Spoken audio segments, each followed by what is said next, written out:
მეათე მითი.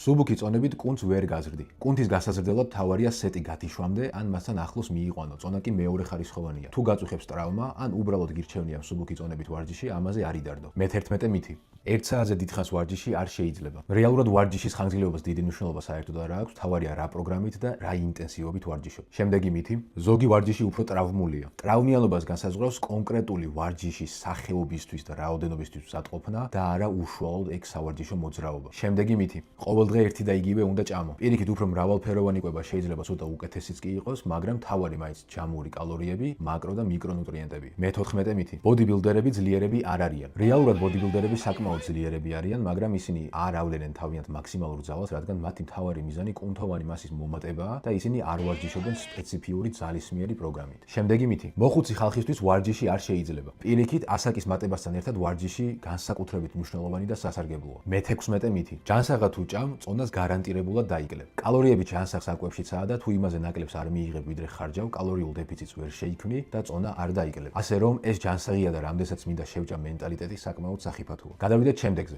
ძალიან სწრაფი შედეგის მოლოდინი. არა 10 კილოს ორ კვირაში ვერ დაიკლებ. წონის კლება ცოტა ხანგრძლივი პროცესია და საჭიროებს მოთმინებას და ზუსტად იგივე ეხება კუნთის მომატებასაც. შემდეგი მითი. სავარჯიშო კამარი ასუსტებს პრესის კუნთებს. არანაირად და შეიძლება ითქვას პირიქით, ის მათ გაძლიერებაშიც კი გეხმარება. როცა კამრით ვარჯიშობ, შეგიძლია უფრო მეტი წონა აწიო და თუ სუნთქვის ტექნიკას სწორად იყენებ, პრესის კუნთები უფრო იტვირთება.